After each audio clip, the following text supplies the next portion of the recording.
தமிழகத்துல தாவேக அரசு சொல்றத மயிர்ல கூட மதிக்காத ஒரே கூட்டம் இருக்குன்னா, அது இந்த கிறிஸ்தவ மிஷினரி. ஏன் சொல்றேன் அப்டின்னா, தாவேக அரசு பள்ளிக்கல்வித்துறை சார்புல ஒரு அரசாணை வெளியிட்டாங்க. எந்த பள்ளிக்கூடத்து வளாகத்துக்குள்ளேயும் மத, ஜாதி மற்றும் அரசியல் நிகழ்ச்சிகள் நடத்தக்கூடாது அப்டின்னு ஒரு அரசாணை வெளியிட்டாங்க. அது இந்துக்கள், இஸ்லாமியர்கள் நடத்துற பள்ளிக்கூடத்துல எல்லாத்துலயும் கடைபிடிச்சாங்க. ஆனா, அந்த அரசாணை வெளிவந்ததுக்கு அப்புறம் தான் திருநெல்வேலில 3 நாள் ஸ்கூலுக்குள்ள வச்சு சிறப்பு ஜெபத்த சிறப்பா ஏற்பாடு செஞ்சு சிறப்பா நடத்துனாங்க.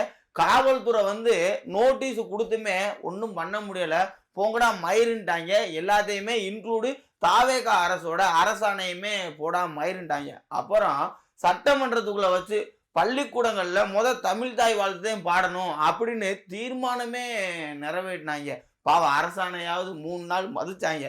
ஆனா தீர்மானத்தலாம் மறுநாளே போடாம மயிருன்ட்டாங்க. அமைச்சரை பக்கத்துல வச்சுக்கிட்டு பள்ளிக்கூடத்துல தமிழ் தாய் வாழ்த்து பாடாம கிறிஸ்தவ பாடல முன்னாடி பாடுறாங்க. இப்படி தொடர்ந்து அரசு எதை பண்ணாலும் அதை மயிரா கூட மதிக்க மாட்டாங்க இந்த கிறிஸ்தவ மிஷினரி நடத்தக்கூடிய பள்ளிகளும். ஆனா பாருங்க, அந்த கிறிஸ்தவ மிஷினரிக்கு ஃபண்டு வர்றதுல பிரச்சனை இருக்கு அப்படின்ற காரணத்துக்காக எஃப்சி ஆர்ஏவை எதிர்த்து தனி தீர்மானம் நிறைவேற்றுறாங்க தாவேக அரசு சட்டசபையில. உள்ள ஒருத்தன் நிதித்துறை அமைச்சர் உட்கார்ந்துகிட்டு ஐ பான் கிறிஸ்டின், பைபிளை படிச்சு வளர்ந்தவன் அப்படின்னு பெருமையா பேசுறாப்புல.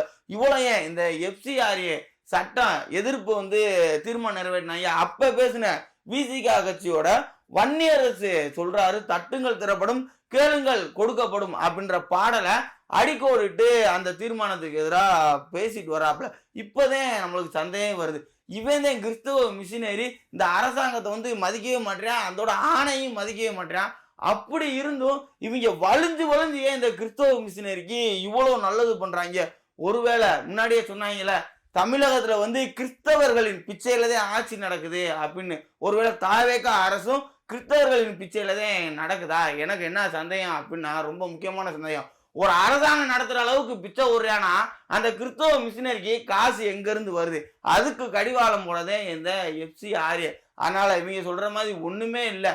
தாவேக அரசுக்கும் இந்த எஃப்சிஆர்ஏ வந்தா நல்லது. ஏன்னா அடுத்து இந்த கிறிஸ்தவ மிஷினரி உன் அரசாணையை மதிக்காம உன் தீர்மானத்தை மதிக்காம செயல்பட முடியாதுல. குறிப்பா விசிகேவுக்கு மிகப்பெரிய விடுதலை இந்த எஃப்சிஆர்ஏ சட்டம் வந்துச்சுன்னா. ஏன்னா காசுக்காக தான் பாவம் அண்ணன் கிறிஸ்தவ மிஷினரிட்ட ஒட்டுமொத்த விடுதலை சிறுத்தைகள் கட்சியையும் அடமானம் வச்சிருக்காப்ல. அவங்க காசுல நான் உண்மையான தலித்திய சிந்தனையை முன்னெடுத்து அழகான அரசியலை விசிகாவும் செய்ய முடியும். அதனால எஃப்சிஆர்ஏ சட்டம் எல்லாத்துக்கும் நல்லது.